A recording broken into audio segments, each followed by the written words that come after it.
begin again. Good afternoon. Welcome to Communicating Your Value, episode 3. We'll just get right into it.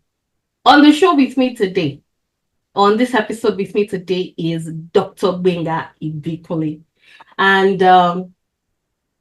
Gbenga is, you know how they'll say some people are book smart and then some people are street smart, and you are either or. But then Dr. Gbenga pretty much leverages both in thriving. I'm from a purely technical background, and one of the things that we struggle with is being able to tailor our messages to stakeholders, whatever our stakeholders are. And Dr. Gbenga, currently leading an engineering discipline with Stantec, has literally learned to be able to translate a client's technical problem into redefining it to something that is actually that actually brings out the business value of that problem. So to get us started, I would have Dr. Gbenga introduce himself to us, and we'll go from there. Good afternoon, sir. How are you doing?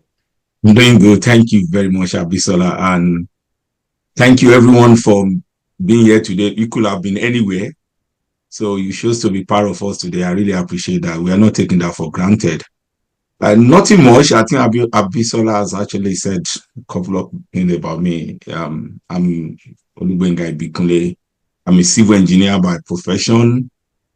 I'm currently a civil conveyance discipline lead at Stantec, covering the entire province of Abata. I execute and work on projects across North America and beyond. I work at projects in the US, a project in the UK, Mexico, across Canada. And, I have 3 key discipline area at subject matter expert levels. So I love what I do. I love building sustainable infrastructure. So I love civil engineering. And also I'm a mentor. I love to see people thrive. I love to see people being successful in whatever they choose to do. I pour myself into that. I have an organization called MCAP, Marketplace Kings and Priests. It's a faith-based, but our goal, we have multiple goals. One of it is just to empower people to achieve their purpose on this side of eternity, especially in career. I believe that every professional has a pulpit. Contrary to general opinion in the church, that people must have a pulpit where you preach your career. You're a teacher, you're an engineer, you're a doctor, you're an accountant. That is your pulpit. And I believe that we're expected to shine on those people pulpit. So I do things like that. I coach, I teach. I love teaching as well. In my past life, when I was in the UK, I was a university professor teaching environmental engineering to undergrad students. I taught some MSc courses before I moved to Canada. So when I moved to Canada, 2017, March to be precise, I pivoted into the industry, and I've been in the industry ever since. And I love it. Wow. So you see, when I say that we're in for the time of our lives with this episode, we're really here because we not only have an engineer gracing us with his very beautiful experience, now we have a teacher, a Christian at the core of it. And that for me is wow. So thank you. We'll just, jump right into it. I'm going to jump into the questions. I know people are ready to learn. And what the goal of today's episode, honestly, is that we find that sometimes, I'd say most times, most persons find it hard to go into different rooms and communicate according or based off of the audiences they find in those rooms. I remember when I posted about this episode on LinkedIn, for me, it was a few years back when I was trying to land a new role. And I saw that I was going through recruiter interviews, hiring manager interviews. But once they send me to a senior level person, a C-suite executive, a VP, a CEO, a senior director, that's literally the end of it for me. And I had no clue what I was doing wrong, because whatever I was saying to the recruiter and the hiring manager was making sense enough that they deemed it fit for me to get into the final stage of the interview process.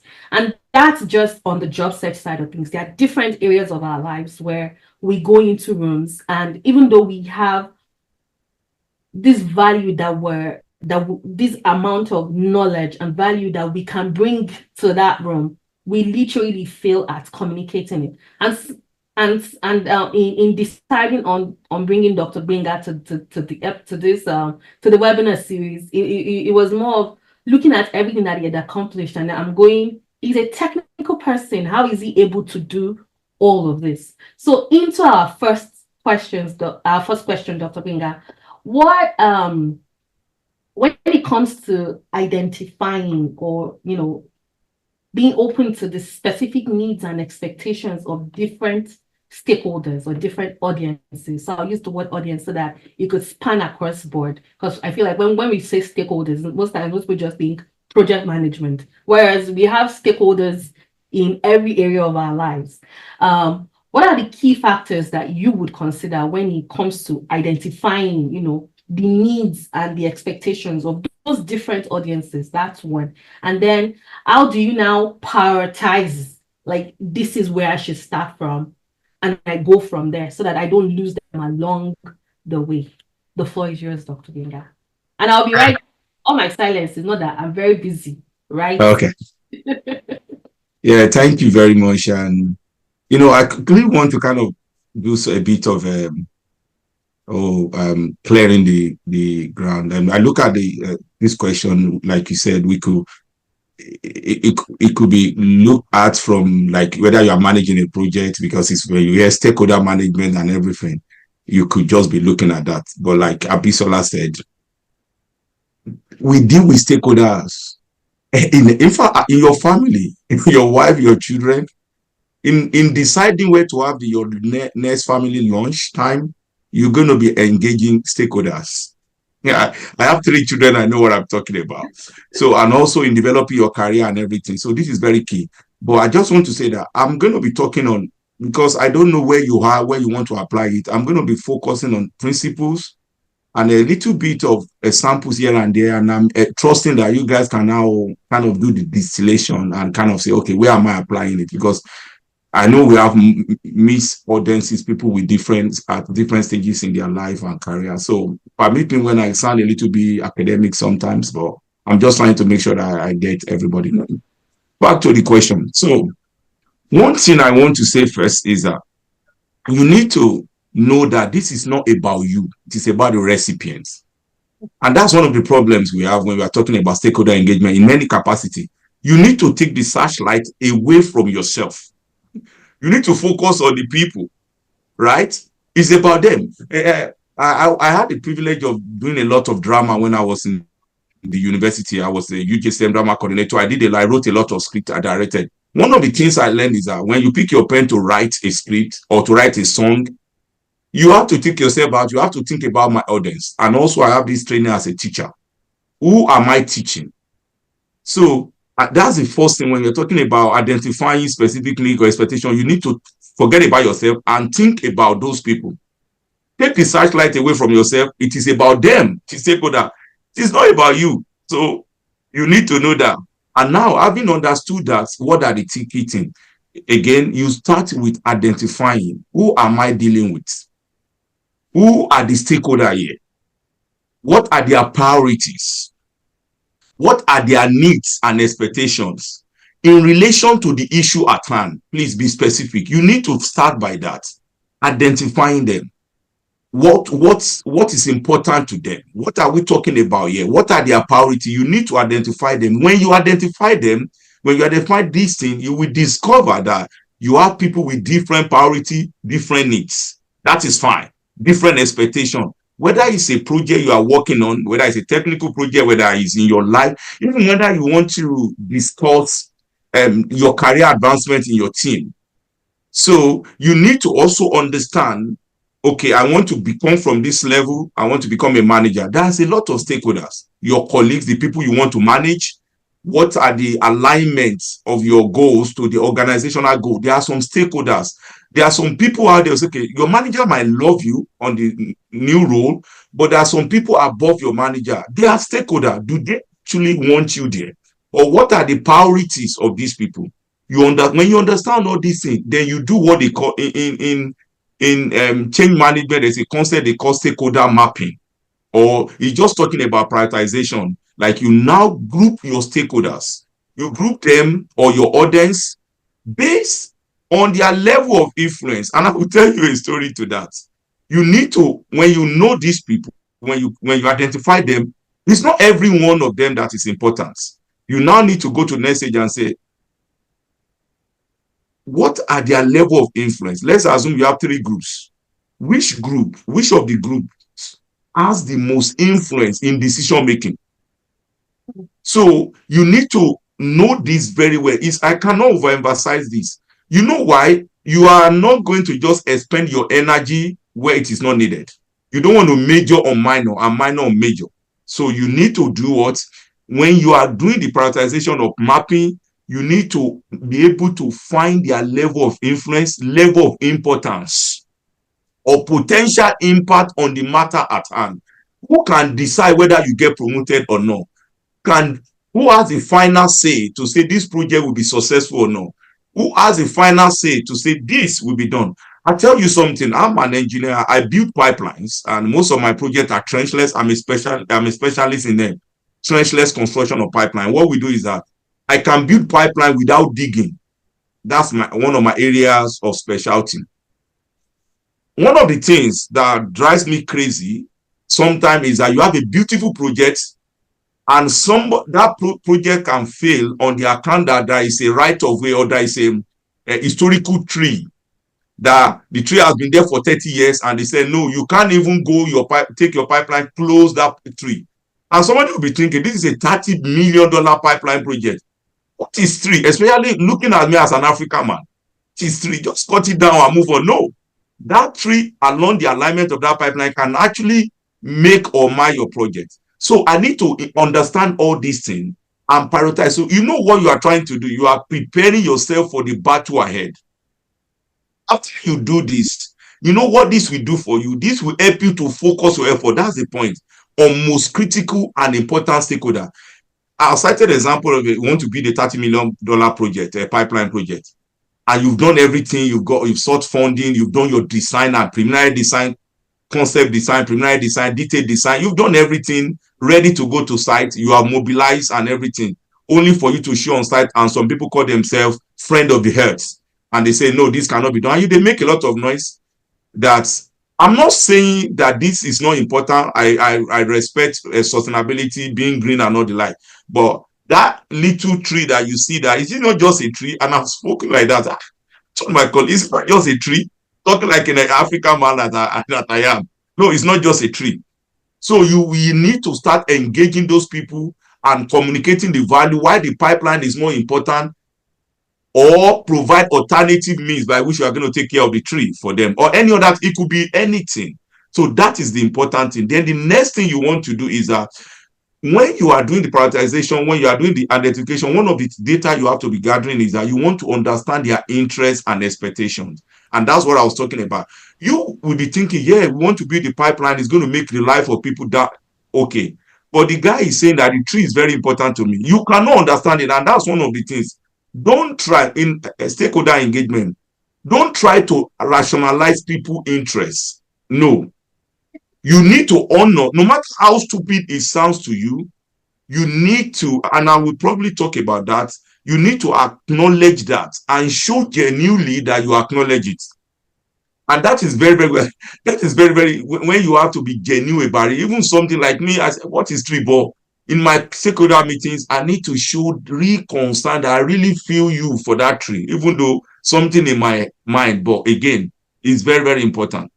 You need to, how will you, because the reason why this is very, very important, and I want to say this is important because it will help you to be intentional in seeking. When you want to know their interests and expectation, you will be intentional in seeking. It's as simple as that. Ask question. This could be a simple question, and depending on complexity, you might be talking about conducting interview, engagement, and all those things. There are so many things to do that, and I'm not going to be teaching those principles like survey, gathering insight, do stakeholder engagement.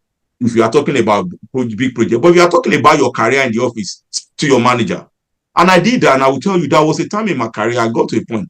I called the sector lead on I asked him for a meeting, a coffee meeting, and I sat down. I told him, I have been doing well. I've got to this point. What do I need to do to go to a particular level? I mentioned that level. That because it seems I'm eating the glass ceiling here. And he told me insightful thing. He told me one of the things he told me is that he said the one of the way you get promoted here, one of the way you're able to get remunerated well is how many people are getting their full-time pay from you. I mean, the number, how many people are completing their normal contracted hour through what you bring. It's not just you doing well, but how many people we can look at their timesheet at the end of the day, they are getting their 37 hours done because of your project you bring. Again, he mentioned something about understanding how the company makes money. Because I'm a technical guy, I just want to do the technical thing design. I say, no, you need to understand how we make money. Like, you get involved in business development, get involved in how to manage a profit, gross margin, and all the likes. I say, really? Well, I'm an engineer. I say, those are the things you need to know. Why? Because those are the languages people at the top will understand. And I've said this many times, is that it is not about you. It's about when you are in an organization, you need to understand what is important to the organization. So I spoke and he told me that, and I started working on that. And I tell you, within 1 year, I saw tremendous increase because at the end of 1 year after I went for my end of the year review, it was easy for me. Everything I put on the table everything was accepted because I was able to substantiate it. That see, I'm not doing the technical alone. I was able to bring this number of projects. I was involved in this proposal development. These are number of people I'm mentoring. These are number. I was able to do that, and again, I got tremendous promotion. I'll tell you, at a time, I got a promotion that was due for someone. I was just at 4 years in my company. I became an associate. Normally, in my company, before you become an associate, you need to be there for like 8 years. I got there in 4 years. And this is not my father's company. And I can tell you there are not many people that look like me. So that we can say somebody favor me. No. Thank God for that. But because I was able to do the simple understanding, interest, and expectation of people that matter. This will help you in understanding what each stakeholder cares about. And that's the point. And I said, it's not about you, what they care about, what they expect from the project. This will then inform your strategies. When you understand this, you know what to do next. Now, the next thing you want to do is influence and impact assessment. I'm tempted to say that this is the most important in your strategy. There was a man called Sun Tzu. Historically, he was the historical Chinese military general and strategist. He won so many battles for Chinese government back then. You can read about him. He said something that I love so much. He said, if you know the enemy and you know yourself, you need not to fear the result of 100 battles. Meaning, if you know your enemy well and you know yourself well, you can be sure that 100 battles you will win every one of them. He went ahead to say, if you know yourself but not the enemy, now you know yourself, not the enemy. What he's saying is that you will have, for every battle you win, you are going to defeat another one. Meaning you have equal chance of losing and winning. That is, if you know yourself and you don't know your enemy. Lastly, he said, if you don't know yourself and you don't know your enemy, you will fail at every battle. This is insightful and instructive, and it's applicable to stakeholder management in whatever capacity. So you need to be able to assess the impact and influence of the people that have say on the project, on your career development or whatever. So assess the level of their influence of each other over the project and the progress in your organization as well. You need to know who has the final say. And I'll tell you this for facts. Sometimes your manager is saying no to you because his influence is limited. I understood this. And I tell you, there was a time in my career, I wanted to do a lot. I wanted to pivot a little bit into another specialty. I needed to do about 7 certification, which would be very costly. And I know my manager cannot. I identify any of my limitation of my manager. You know what I did? I went above him. I went above him with understanding. I'll probably talk about that a little bit. Because I went to that guy, I know the interest of that guy. I went to read about the company 3 years, 6 years strategic goals. So when I went to the guy higher, I was able to align the reason why I need to do those exams and how they align with the short term and long term of the overall company. And the guy was like, it's okay, sounds good to me. In fact, I was talking to the guy. He was telling me something. He said, what you are saying makes sense, even though I don't understand. Because I have done my own work, I've done my assignment where, and I know the right word, I understand their interests, align my goals with their interests, and I got approval for everything. So you need to do that. That's why when you just talk to anybody, you get anyhow answer. And this is Hmm. not to say to undermine your manager or any stakeholder on the project, but this is one of the process you understand and you strategically know how to go about it. You have to consider factors such as their decision-making authority. That's what I've said. What is their decision-making authority? If it were to be a project, what is their financial investment in this? Are they able to offer or support or opposition? You identify them and you play. I don't want to use the word, you play your politics, right? And also, one of the things you need to know is a risk and opportunity analysis. You need to complete what the business people call risk and opportunity analysis. Identify potential risk and opportunity associated with each stakeholder group or with each person you are dealing with. What are the potential? What can they say about you? What can they do about you? Identify it. Understanding how their action or reaction could affect the project success or your career progress. You need to do that. And this is crucial for effective communication and stakeholder expectation management approach. Because I know these people, I was able to go. When I went above my manager in the situation I told you, I know he was still going to be contacted. But because I understand this, my communication with the person I know when he's talking, in fact, my manager later called me, Alan, you spoke with so. I said, yes, it was really good. He told me how your plan and everything. I think I told him I was in support because I didn't go there to undermine my manager. Hmm. I've understood everything. I was able to communicate my value and use the right tool to bring this in. Again, once you've done all these things, one of the key things you want to do is now you sit down and say, and this is feeling into what I was saying. You now have to develop your communication preferences. How do you've identified everything. You identify your stakeholder. You've mapped them according to their influence. You understand their interest and expectation. You have analyzed their influence and impact. You know yourself, and then you sit down. How do I communicate my value? Which method am I going to use? And I've just told you in that story. I sat down. I said, what is important to my company in the next 3 years, 6 years, and the same thing to the project. To every stakeholder in that. Okay, how am I going to do this communication? There are so many communication channels you can use. It could be call somebody for a meeting, and if you want to go formal, you could do email. There's so many ones. They could do email. You could talk to do like presentation and all those things. Please, when you do that, you strategize, and you can talk to people. You can coach. And also, I have mentors. This is another way. I have mentors. I talk to my mentors. I'm planning to have this conversation. I have mentors within my organization and outside my organization. I have mentors. I don't need to draw to them, guys. This is what I want to communicate. Do you think it's a good idea? How should I present? I want to go above my manager. Uh, how do you think I should do this? And they will give you insightful this thing. And there was a time I did something like that. They told me, tell your manager, you know what? I just want to have a coffee chat with so person. A reasonable manager will not say no. No, I've already got his buying. So I got this thing from my that's your communication preference.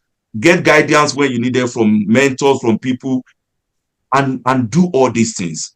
So you need not only to determine the preferred communication channel, but also frequency as well, and the content of what you are going to say, the substance of what you are going to say, and this has to be specific to stakeholder or group of people you are dealing with. No, let me tell you something. You might not have found this in the textbook. Another way to communicate is through results through past performance and results. And I Hmm. tell you that I leverage this one a lot in mine. And God has really helped me a lot to get things done, to get approval.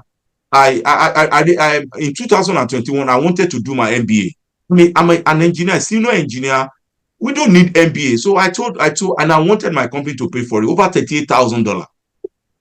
That is a lot. And and I wanted to do everything in 2 years. There's a lot of nitty-gritty. You have to go through a lot of approval and everything.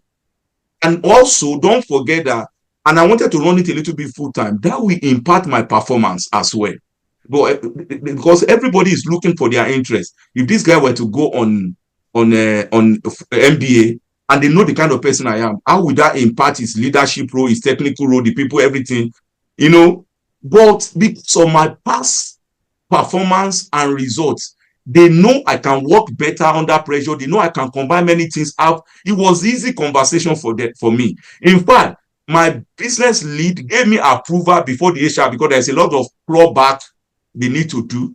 The guy said, only go and pay your fees, then we regulate the HR. I know the HR before we are catch up with the HR processes.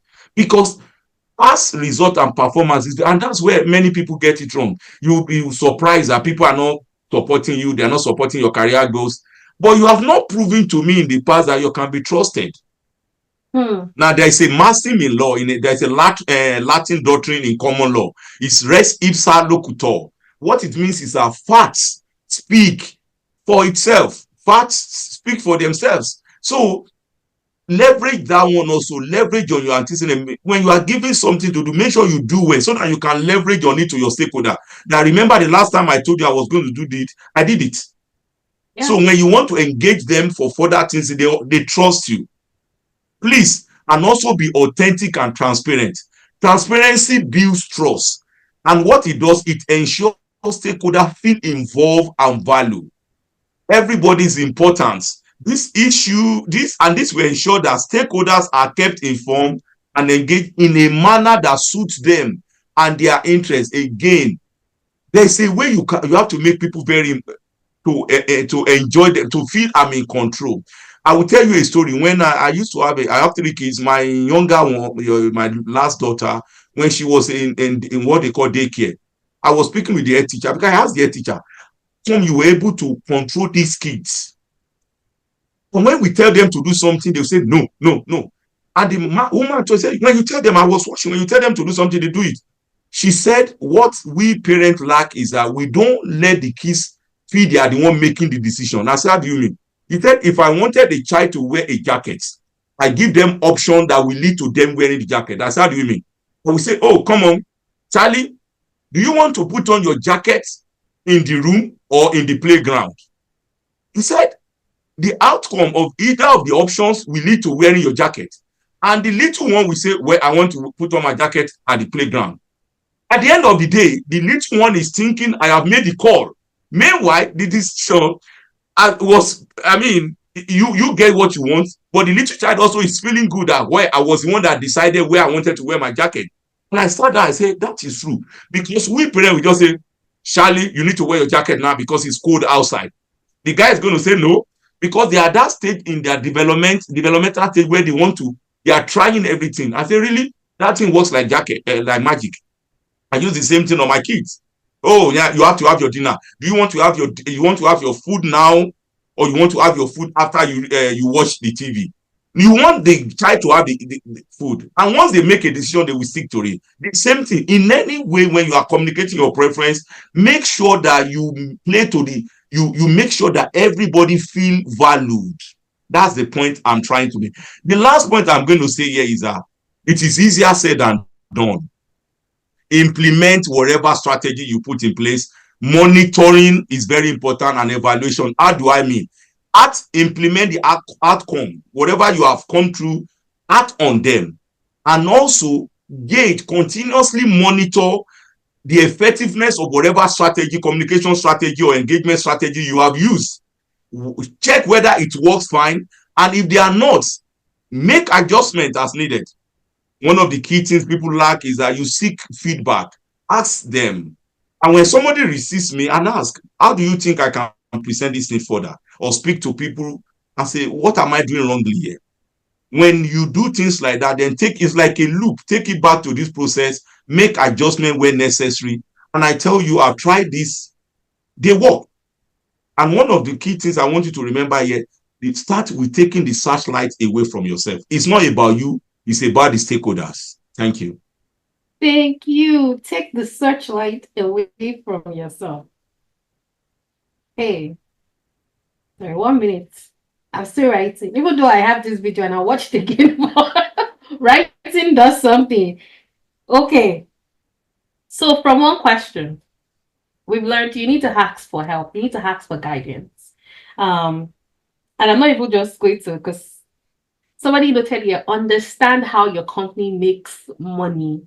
Most of us are clueless as to what makes money for our company. So we go back and we go and ask for raises, and we go and ask for promotion, and we don't even realize that we're not even adding any form of money making in quotes value to the company, and the company just looking at you like, how much have you brought in that we want to increase your salary, or how much leadership have you done with mentoring the like persons that are like your junior persons behind you?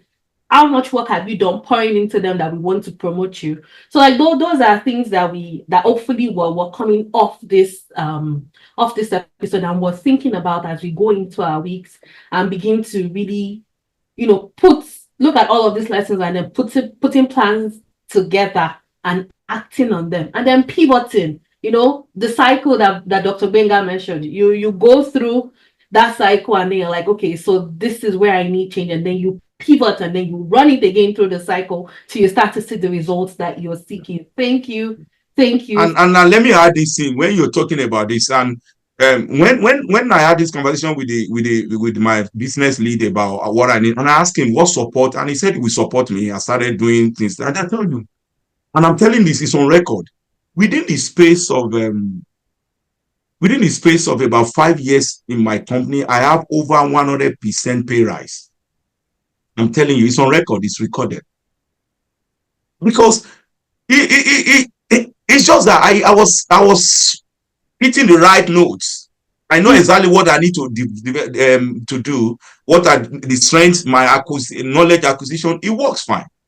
It works fine. You understand, when you understand how your company makes money, and it's easy. When I walk into my end of the year performance, it's easy. I have been given a pay rise I rejected. I told them, they said, I said, I'm not going to resign. I said, I'm not going to sign. This is not it. And I brought out my facts. I told them, no, that's okay. Take this, and then we do. I said, no, no, no, no, no, no, no.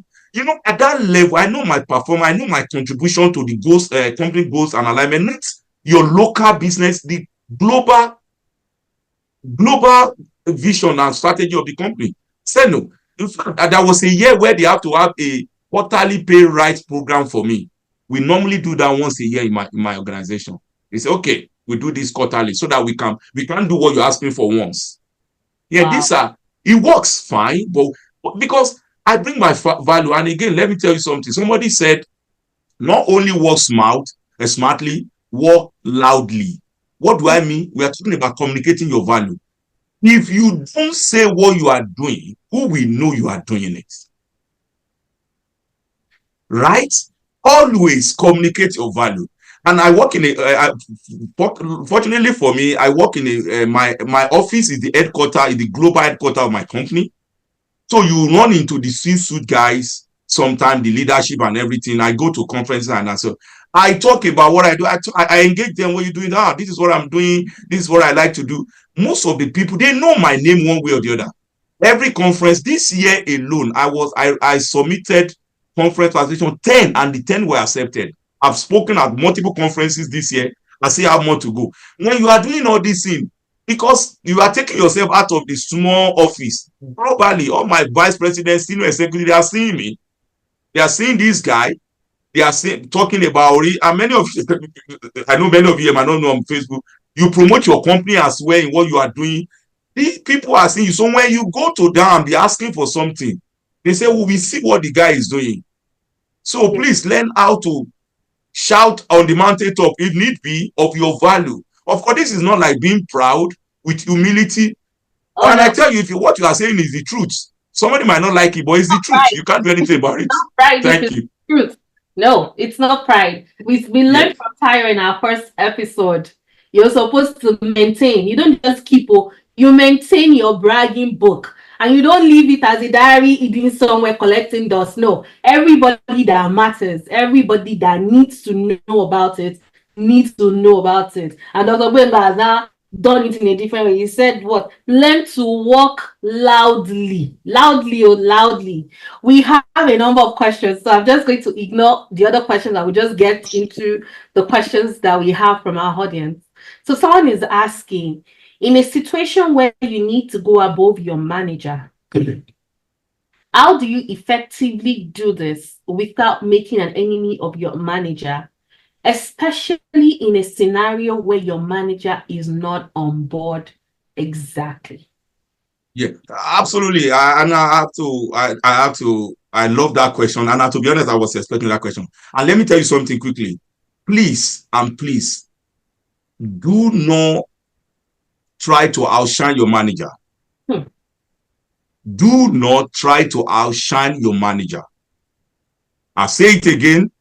Do not. One of the easiest way to kill your career in a particular organization is to try to outshine. And I put emphasis on the word to outshine. Now, let me go back to your question. Another thing, before I answer, let me quickly say this. Sectors matter.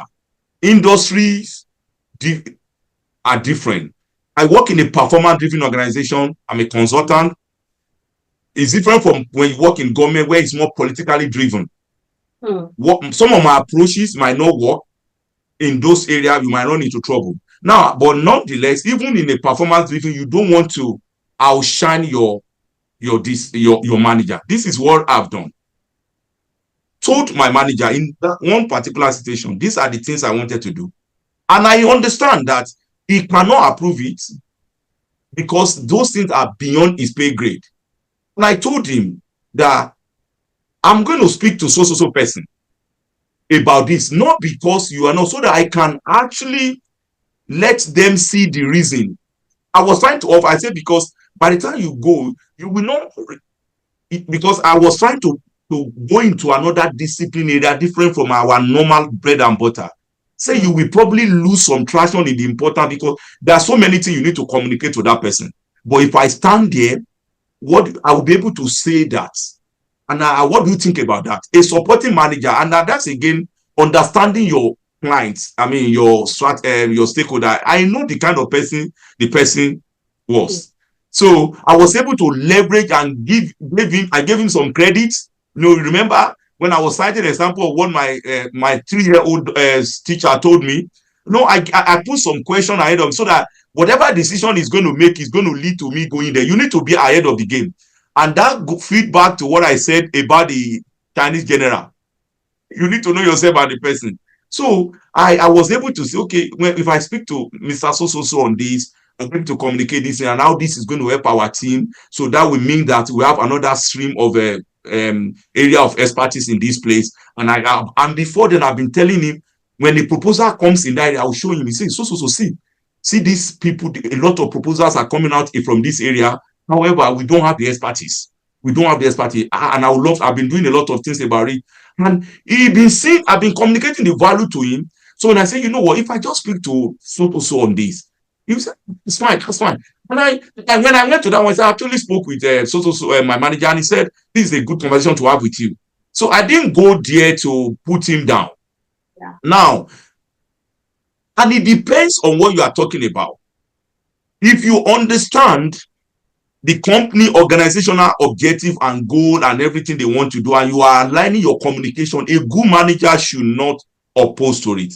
However, I know it's possible that you have some people no good, they don't want you for good. I know you have some toxic manager, they are not in that. Again, one of the things I do in the industry, I have mentor within and without my organization. They are not within my group. I talk to them. This is what I'm going through. Because these mentors are senior. They know how to go about things. You can talk to them and seek their advice on that. If you are dealing with a toxic manager or a manager that we know. If you are in an organization now, and I don't know, maybe I should say this. There are two people you must have in an organization. You must have a mentor and you must have a sponsor. In fact, in your organization, if you don't have mentor, that is fine, but you must have a sponsor. If you don't have a sponsor in your organization, you are done for. I'm not missing word. I'm not missing word on that. If you don't have a sponsor in your organization, you are not going to make progress in that organization. Trust me. And how do you gain and how do you win a sponsor? You win a sponsor. You use what we call performance currency. and relationship currency. Many people, they go to people when they need help from them, right? And you are in a team, they say, oh, we want to organize social event, you can do it. You don't volunteer for anything. You don't put yourself there. You don't say, oh, somebody is going to be, we need this, so I don't worry, on Saturday, I'll come and do it. What you are building trust, you are building everything. As time goes on, you have a credits with those favor that you can draw from. Then you use your performance currency. How are you doing? I was talking about your past result and past performance. When you put all this in, you can be able to attract a sponsor. And then that's this kind of conversation you have with your sponsor. And I tell you, God has really helped me. People that have final say in my organization are my sponsor. I have built up to that. And even my manager knows that these guys have interest in me. Even when I go to them and they are not happy, they too need to watch their head, because these guys are above them and they know these people have interest in me. They need to fall in alignment. There's a lot of workplace politics. They need to show to those people also that they love me. When I'm communicating, it's so complex, but this is not what you build in a day. You need to, you're a Christian, prayerfully sit down, and you need to play the politics, the diplomacy, that your manager needs to be seeking your goods, because you have some people up there that he too needs to show that, yeah, I'm in alignment. It's difficult, but you need to, when you have a sponsor or talk to them, I'm trying to do this thing, and they will provide guidance in the light of what is obtainable in your organization. And again, one of these things I've done is that there's something you need to know yourself. The quote I was telling you about the general, you need to know yourself. I know my personality. I know I cannot work in a political driven organization. I have to be honest with you. And if you have not done that in this case, once you are in the wrong place, things will be falling, you'll be landing on the wrong things. I know my personality. I'm a go-getter, performance driven. I align myself. I can't work. So many times I can't work in government. I know it, because I don't have that political I can't stress myself in that level. So I perform, and what I say does not matter, but what I do matters. So you need to know that one. If you have done all these things, there's a saying in the Bible, it says, what if the foundation be destroyed, what would the righteous do? If you are not in the right place in the first place, all these things will be so difficult. Yeah. Maybe that's another fundamental we have to look at. I know that I'm better off in a performance-driven organization and I say that there's some people that they don't like you, but they need to work with you because they need you.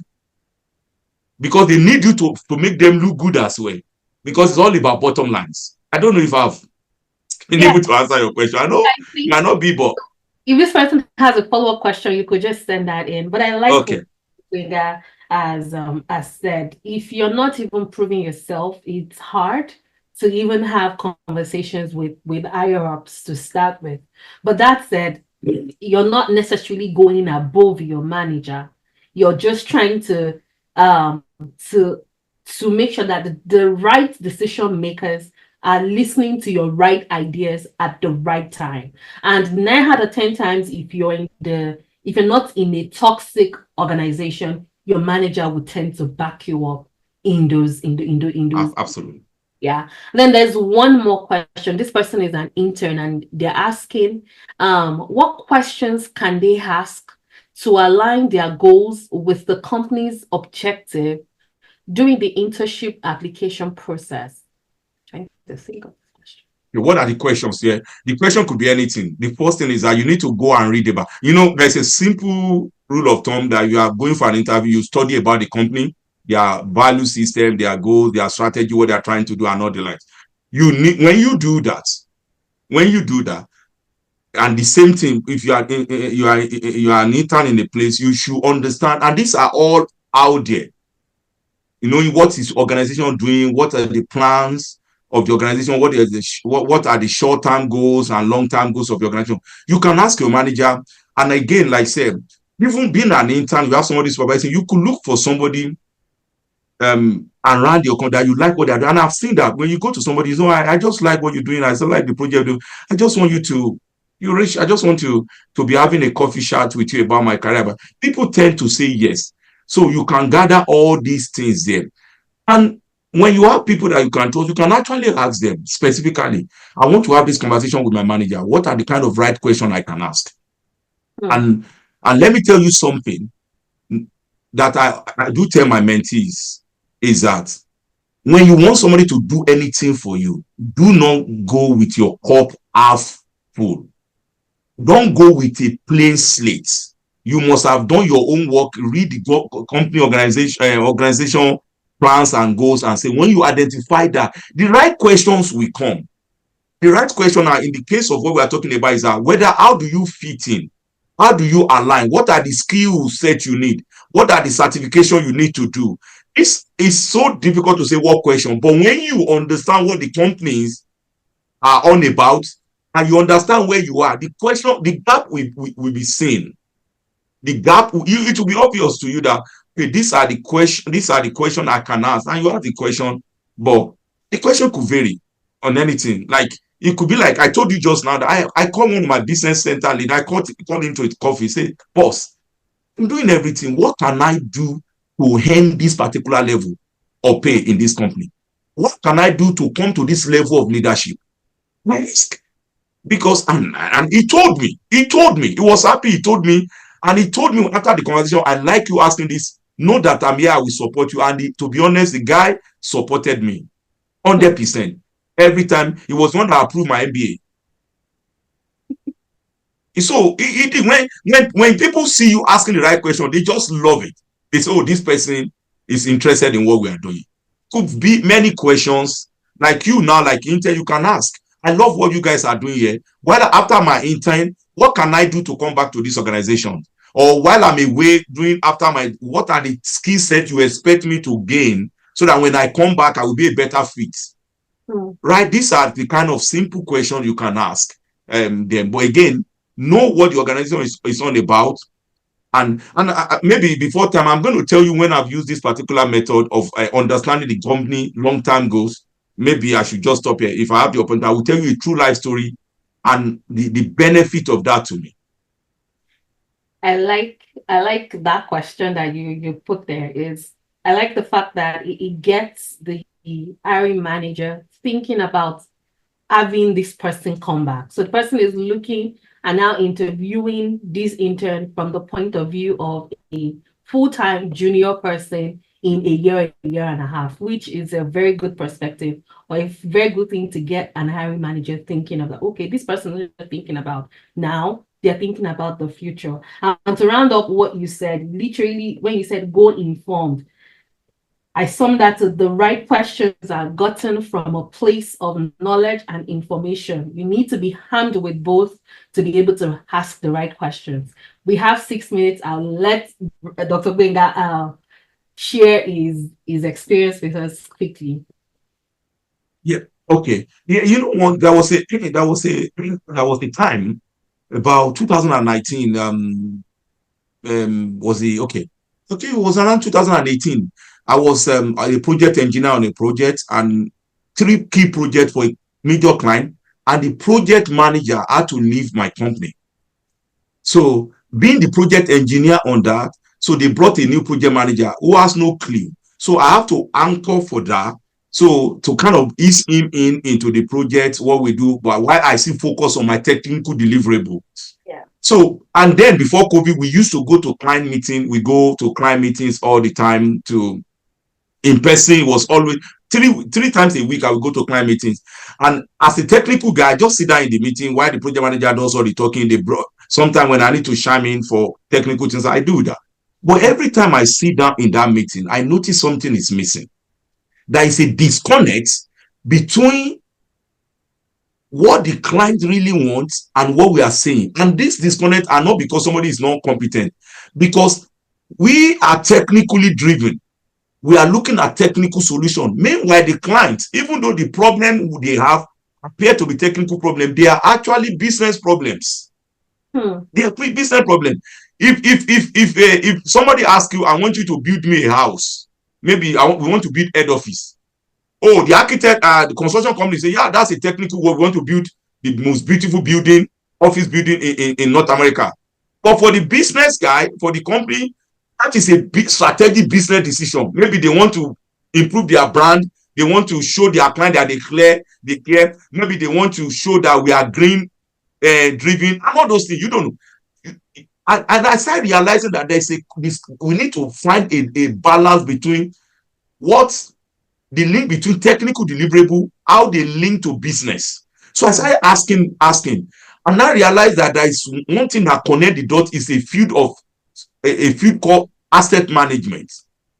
Now, asset management, what is asset management? Doing a lot of research, doing everything about it. As I digging, I realized that, oh my God, this is area very interesting. I started talking to, and again, when I started doing a lot of work, I started talking to my people in the office that, guys, do you know if we use asset management centric approach to delivering our business object, technical this thing, we will not only be delivering good technical solutions, we will be meeting our client business objective because we are going to be doing what we call life cycle designers approach. We are looking at it how from birth to death. When we look at the project, we are looking at the project from birth to death and look at all the life cycle cost analysis in between it. Then the client will see value. Now, this is where I'm going. I go to the office, but this is not part of our business. But I said, okay, I realized I needed to do some training and certification. So, but these are not really aligning with what my office understood. So, what they are doing, I started reading business or my company-wide organizational structure. I realized that my company is planning to delve a little bit into asset management world. Oh, wow. It was there, but it is a long-term goal. Hmm. Wow, that thing was there. So, but it was still at the corporate level. It's not been cascaded. And one of the approach was to start acquiring smaller asset management companies. Oh, Because my company is one of the top firm design engineering firm in North America. So their goal was, let's start acquiring smaller consulting firm that are into that space. I read that strategic and they sent that in. I saw it to wow. So this thing is there. And that was in 2019. And the goal was a short time goal was to start acquiring. Long time goal is now to build and create a business line fully. Rather than asset management being part of the services we are offering, they want it to be a standalone. Now, when I saw that, start identifying what are the certification, what are the training. I told you in 2020, was it 2029, 1 year, 2019, sorry, I completed 7 certification in asset management wow. and globally recognized in 1 year, and all expense paid by my organization, because I was able to align it to the guy above that, look, this is what the company is going to do in future. Now, let's position ourselves. As I telling them, this thing affect our own business sector, because in my company we have business sector. I'm in water. Oh, this is how it affect our business sector. We are going to have a value added to our client. We can actually, and one thing is that I remember I told my vice president then that, look, when you do asset management, he put you at the driver's seat. He said, what do you mean? Before any construction project or design project comes, it comes from what we call asset management plan. Because every organization will do what we call asset management plan, maybe 10 years, 15 years of what they need to do in the next 5, 10 years before they start shunning out the project.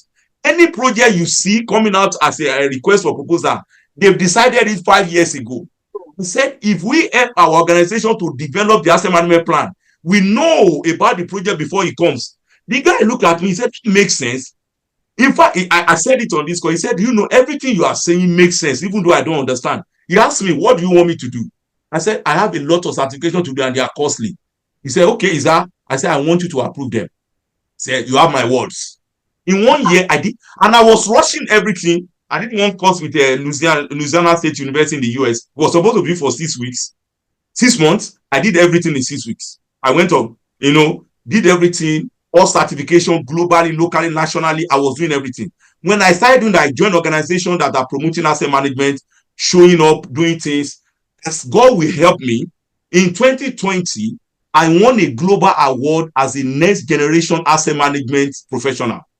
Wow. I was supposed to go to UK to collect the award by the toppest organization controlling asset management globally, where contested award, because they saw what I've done within short period of time to position myself. They said, wow, the category was that this is the next generation of asset managers. Hmm. Following year, the same category of award I won nationally in Canada. So, and the company was shouting about it. It was all about, oh, company we promote. They love that. I was becoming a poster boy in asset management in my company in North America. when they talk about in Canada to start with, when they talk about manager, they say there's a guy in Edmonton office. As I promoting myself, because this is in alignment with overall company organizational goals. When I was getting involved, I put a proposal down. I said, let's start building a management team in my group. My leadership has approved that. What do you want? I said, I want to hire. They gave me approval. Go and hire. I hire who I wanted. We started building asset management, started telling our clients that we can do, start developing asset management. And these people that work with you, they get their full-time work. Now, we have a lot of asset management projects there, and I can say, see, my juniors are working well. I can ask for more money. You see where everything connects. We are winning a lot of projects that we are doing. We're able to identify projects coming. I can tell the other group, see, we have told these guys to do this particular project. You better position yourself. So our business development team will start romancing those people. That where that kind of things. See how you are putting yourself, making yourself so relevant in an organization. It will be difficult for somebody to deny you. Now, to cut the long story short, there was another, after 3 years, the corporate now released another strategic organization long time about that. They want to go into full asset management. We call it management and technology consulting. Stantec started it. When they were going to create that thing, it became obvious. They started asking people to come and form that new business line. It was obvious for me. Everybody, this is your bread and butter. So among about 3 of us across Canada that were called into that thing, I was one of them. And let me tell you, 2 of those people involved, other people I was involved in when they were going to hire them. Wow. You see how by doing, aligning how you position yourself to that global, you became a global icon. Everybody knows that. We have to do a strategy meeting 1 week in Kentucky. I was there end of August. I fly down SPSP to the US to do business strategy, sitting with people that probably the only one that look like how I look in the meeting. That journey did not start. That journey started because of that alignment. It makes life easier for you to communicate your value, and you have less resistance because you are aligning yourself to what the company wants, right? It's going to take a stupid person to oppose you. And that was why in 2021, when I was making case of my business MBA, I told them, we need to start communicating business. We need to have right business languages when we stand in front of our clients. Now, MBA will play a part because it's an MBA for engineers. I say, yeah, that makes sense. It's true.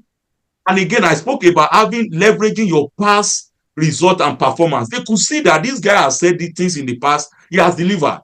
He said, okay, 38,000, all expense paid. Even though there was a clawback though. But the clawback has a 1 year expiration and everything. So these are and I'm finding many, and it's common with people like me with my pigmentation. We just go to work blindly, come out, and we go with they don't like me in that company. Everybody don't know. And I tell people, I understand that there's a problem with our pigmentation. But I ask people, if they put 10 people in a room to do a particular work, and they say, finish this work, don't put your name on it. After the work, when they pick the work, will it be your work they will pick the best? If you cannot answer yes, stop complaining about because racism, they don't like me. I'm not saying, I tell you I suffer racism. I know it. But until you get to that point where it will be your work they will pick, stop complaining about racism. People like us are only focused. We work well, but we don't work smartly. We don't work loudly. We don't align ourselves with what the moving train. We tend most of the time swim against the current. Instead of, the story I've told you, I was just swimming along with the current. It was easy. I speak, I have access to a lot of people that in short time in a company that I was proud when I was going to join, I was probably begging them that please, when I was going to join, I was say, even if it is free work, I will do for you here because when I moved to Canada.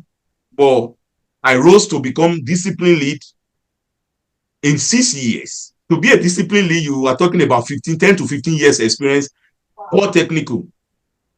And I rose to that in 6 years in the same company, or less than 6 years. Before I clocked my 6 years, I became civil conveyance discipline lead for the entire province of Alberta. Subject matter expert in 3 areas because of being able, of course, there are so many angles to this story. I'm not here, but one key thing that is that you need to be able to identify the trend, the the current or flow of your company, align yourself with it, develop yourself. We could talk about a lot of development, personal development, and all those things. And that's one of the things I share on my platform, MCAP. I have a YouTube channel where I said I'm not here to promote my this thing Oh, no, anyway. you're allowed. You are very much So allowed. where we speak about, we do our monthly this thing where we speak. You can check it out. MCAP, check us, Marketplace Kings and Priests on link YouTube or LinkedIn. You see some of our recent this thing. Last time I was talking about how to leverage Goodluck rules for career advancement. These are the things that I've done, I've used, and I've learned over the years, and I'm sharing for people, especially people that look like me, because there are so many opposition to us, but most of these opposition are in our mind or our inability to do the right thing, to connect ourselves with the right thing, write the right question, understand the stakeholders. What do they want? What are their interests? And then when you understand their interest, you smartly align yourself. My dad will always say something when I was young. Daddy will say, don't cry in the presence of somebody that will not pacify you. He will say it in our dialect. I'm just translating it. Now, what is the point of crying in the presence of somebody that will not pacify you? Since you have to be smart as, okay, whatever I'm saying, the question I'm asking, the person is buying it. And that's all the essence of this thing. They send that global, maybe you see a lot of emails coming about from your CEO. Many people just delete it, they don't read it. That is you are deleting seeds. Because then you can see what the company is doing. And it is only when your goal, your career goals and aspiration and in alignment with the business objective of your team or your organization, you are going nowhere. Nobody is going to approve what you're asking for. I want to do this. Why? If you can prove to them, see how this is going to take our team forward, see how this thing aligns. When you can communicate, and that's what a stakeholder is all about. Your CEO might be your stakeholder, your manager, your team, your client. You know what they want. You communicate what they want to do. And at the end of the day, you will be able to get what you want to get. One of the key things or a work of a stakeholder managers to be able to get his way. But you need to get your way by making sure that everybody is value, every opinion is value, everybody feel important. These are key things that you need. That's all about it. Thank you. Hey, I feel like this is one episode where you kind of like need, well, all of the episodes you have to go back to watch, but this is one where I feel like even for me, there's a lot of thinking that would happen after. If you're fortunate enough to work within a global organization, like if you're not working for a small business, if you're working for a global organization, I feel like you need to sit down and listen to this particular episode again, so that you at least when you're reading those strategic um documents from your organization, you know what you're looking for, and you know how you realign or do a 360 rework to get yourself back on track, to make sure you're either aligning with your organization, or if you have an organization outside that you're hiring, that's another way to get into that. I want to apologize for us going above time today, but thank you. No, no worries. We appreciate it. We're grateful. We try to Apology. around 2:15. So thank you so much, Dr. Gbenga. I appreciate you for the time. I appreciate you for all of the you practically poured in this 1 hour ish a lot of lessons that has taken you years to learn. And it's not just lessons, it's lessons with results. And I'm super, super happy for all of the results that you've gained over the years. And I'm grateful that I called and you just said yes. Even before you knew what you were going to be talking about, you just said yes, let me know. And you worked in alignment with our schedule and you made it happen. I know you're a very busy guy. There's somewhere you're supposed to be today and you're not there yet because of this. So thank you to all of our guests. I sincerely appreciate you taking time out on a beautiful Saturday like this. Even as summer is coming to an end, to spend 1 hour to be a part of this, and that means a lot to us. So thank you so much, everyone. We'll see you again next month. Do have a great weekend. Also, thank you, Yua. Yua said this was so insightful. I've learned a lot that I can put into practice. Thank you so much, Dr. Gbenga. And I want to offer you this. If I'm active on LinkedIn, if you have any question, I just drop me a message and I will do my best to support and provide some guidance. Or if you have any question, I love these kind of things and I'm happy to be here as well. So you are not going to be a bother for me. Yeah, for sure. Just reach out. Awesome. Awesome. Thank you. Thank you. Thank you so much, everyone. Do enjoy the rest of your weekend. Bye. Yeah. Bye, everyone. Have a lovely one.